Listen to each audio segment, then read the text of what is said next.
Friends, welcome to विश्वेसु class. मैं Mrs Shweta Bhale. आज मैं क्लास 7 को एक्सपोनेंट एंड पावर बता रही हूँ। एक्सपोनेंट और पावर को समझने के लिए सबसे पहले आपको ये समझ में आना चाहिए कि इसका यूज हम कब करते हैं। जब भी किसी लार्जर नंबर को हमें शॉर्ट फॉर्म में दिखाना होता है तब हम उसके लिए एक्सपोनेंट का यूज करते हैं। एक्सपोनेंट और पावर इनडायरेक्टली एक ही बात है। जैसे मैंने यहाँ लिखा है 1 लाख। इस 1 लाख को अगर मुझे शॉर्ट फॉर्म में दिखाना होगा तो मैं कैसे दिखाऊंगी? मैं लिखूंगी 10 रेज़ टू द पावर 5। क्योंकि मैंने 1 के आगे 5 जीरो लगाए हैं इसलिए 10 रेज़ टू द पावर 5 लिखना पड़ेगा। मैं 1 रेज़ टू द पावर 5 नहीं लिख सकती हूँ क्योंकि 1 इंटू 1 इंटू 1 करूंगी तो 1 ही आएगा। 10 रेज़ टू द पावर 5 लिखूंगी तब मेरा 1 लाख बनेगा। वैसे ही 1 के आगे अगर 7 जीरो होते तो आप लिखते 10 रेज़ टू द पावर 7। आप जीरो काउंट कर लीजिए कितने जीरो हैं, पर बेस 10 का ही रखना। अगर आपको 1 रेज़ टू द पावर 10, अब इसको आप कैसे करेंगे? 1 into 1 into 1 into 1 dash dash 10 times आप कर लोगे तो 1 इंटू 1 इंटू 1 करेंगे तो आपका आंसर ऑलवेज 1 ही आएगा। 1 को आप 1000 टाइम्स भी इंटू करोगे तब भी 1 आएगा। 1 को आप 3 टाइम्स इंटू करोगे तब भी आपका 1 ही आएगा। तो इसका आंसर 1 ही रहेगा। अब एक नंबर है वो कहेंगे कि राइट इन एक्सपोनेंट फॉर्म। डिजिट देंगे वो आपको 125। डिजिट है आपका 125 और इसको आपको एक्सपोनेंट फॉर्म में दिखाना है। तो इसके लिए अब आपको रफ कॉलम अपनी कॉपी में बनाना पड़ेगा और इस 125 को आप फैक्टराइज कीजिए। फैक्टराइज आप क्लास 5 6 से पढ़ रहे हैं तो इतना तो आपको आता ही होगा, फिर भी मैं करके दिखा रही हूँ। 125 को फैक्टराइज करिए। अब आप क्या करोगे? लास्ट में 5 है तो नेचुरली इसको 5 से ही डिवाइड करोगे। 5 2 जा, डिवाइड करते करते नंबर लाना है। 25 आ गया, 25 भी 5 से ही होगा। 5 5 जा, 5 भी 5 से ही होगा। 5 1 जा। आपने क्या नोटिस किया? 5 कितनी बार आ रहा है? 3 टाइम्स आ रहा है। तो मैं 5 इंटू 5 इंटू 5, 5 3 टाइम्स आया है तो मैं इसको लिखूंगी 5 raise to the power 3। 5 raise to the power 3 मतलब बेस 5 है आपका और एक्सपोनेंट 3 है जिसे हम पावर भी कहते हैं। ध्यान रखिए, बेस हमेशा नीचे रहता है और एक्सपोनेंट जो रहता है वो हमेशा डिजिट के थोड़ा ऊपर रहता है। इसे हम एक्सपोनेंट कहते हैं और इसे हम बेस कहते हैं। कभी कभी क्वेश्चन एक ऐसा भी देती है टीचर, ये क्लास 6 का है, give the base and exponent. वो पूछेंगी 7 रेज़ टू द पावर 4 में बेस कौन है एंड एक्सपोनेंट कौन है?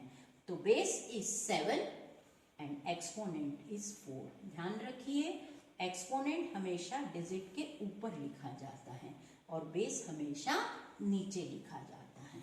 अब एक क्वेश्चन ऐसा भी दे सकती है वो आपको, देखिए फाइंड द वैल्यू। वो क्वेश्चन है find the value 2 raise to the power 6। 2 raise to the power 6 का मतलब क्या है? आपको 2 को 6 टाइम्स इंटू करना है। 2 इंटू 6 नहीं करना, ये बात ध्यान रखिए।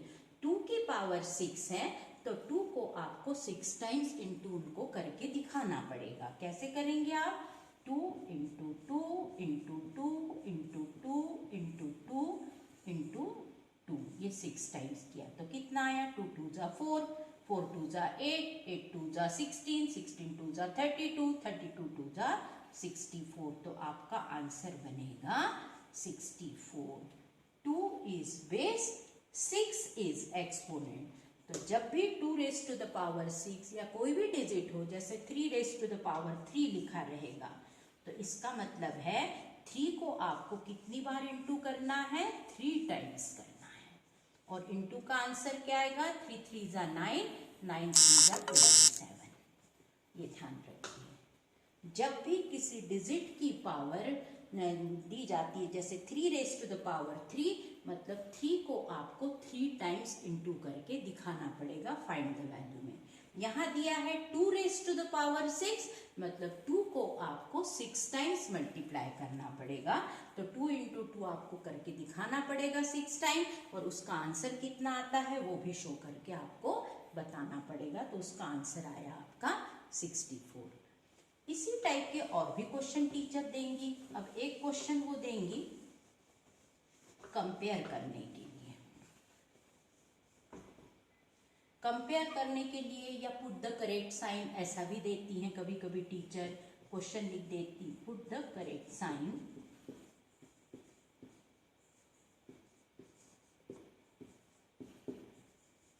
ये पुट द करेक्ट साइन उन्होंने क्वेश्चन दिया है। एक तरफ वो लिखेंगे 2 रेज टू द पावर 3, और एक तरफ लिख देंगे वो 5 रेज टू द पावर 2। अब यहाँ पर आपको साइन पुट करना है, तो 2 रेज टू द पावर 3, तो इसको आपको करके देखना पड़ेगा। 2 इंटू 2 इंटू 2 कितना आया? 8 आया। 5 रेज टू द पावर 2 का मतलब होगा 5 इंटू 5 कितना आया? 25 आया। तो naturally 5 raise to the power 2 is greater. आपको एक्सपॉन्ड करके उनको दिखाना पड़ेगा और मल्टीप्लाई का आंसर भी लाना पड़ेगा। जैसे 2 की पावर 3 है तो 2 को आप 3 टाइम्स इंटू करिए, 8 आ गया। 5 की पावर 2 थी तो 5 इंटू 5 आपने किया है। 5 इंटू 2 नहीं करना है, ये मैं बार बार बता रही हूँ। 5 की पावर 2 है, मतलब 5 को 2 टाइम्स इंटू करना पड़ेगा, तो आपका 25 आ गया। तो therefore 5 raise to the power 2 is greater. बहुत आसान है, कठिन बिल्कुल नहीं है। आप बात को समझ लेंगे तो कोई भी क्वेश्चन आप कर सकते हैं। एक और क्वेश्चन वो देंगे सिंप्लीफाई, सिंप्लीफाई या फाइंड द वैल्यू कुछ भी दे सकते हैं। फाइंड द वैल्यू,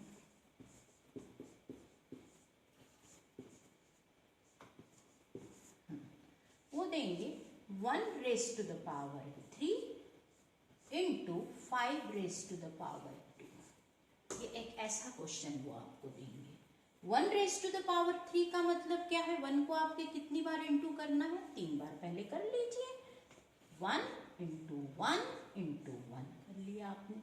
फिर इंटू का साइन है तो यहाँ इंटू का साइन लगा लीजिए आप।